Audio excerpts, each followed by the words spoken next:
السلام علیکم ورحمۃ اللہ وبرکاتہ۔ دوستو، مشرق وسطیٰ کی فضاؤں میں آگ اور دھواں چھا گیا ہے۔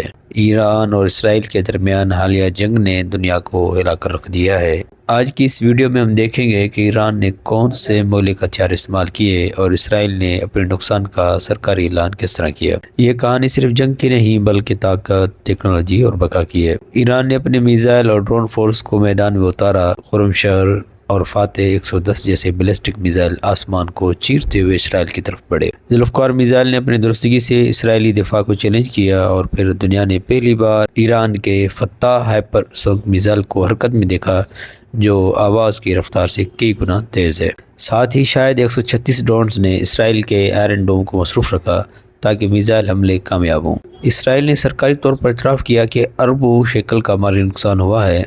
297 ملین امریکی ڈالر کے برابر یہ نقصان صرف عمارتوں کا نہیں بلکہ پورے شہروں کے بنیادی ڈھانچے کا ہے، اور ابھی یہ نقصانوں کا سلسلہ جاری ہے۔ اور 28 کمیونٹیز جو متاثر ہوئے ہیں اب تک ان کو دوبارہ آباد کرنے کی ضرورت ہے۔ اگرچہ اسرائیل نے جانی نقصان کا درست اعداد و شمار خفیہ رکھا ہے، لیکن زخمیوں کی تعداد ہزاروں میں ہے اور ہلاکتوں کی تعداد سینکڑوں میں ہے۔ ایک طرف ایران کے میزائل اور ڈرونز، دوسری طرف اسرائیل کا آئرن ڈوم اور ایرو ڈیفنس سسٹم۔ دوستو، یہ جنگ صرف ہتھیاروں کی نہیں بلکہ اعصاب اور حکمت عملی کی بھی تھی۔ اب یہ جنگ ہمیں یہ سبق دیتی ہے کہ ٹیکنالوجی اور طاقت کے باوجود نقصان سے بچنا ممکن نہیں۔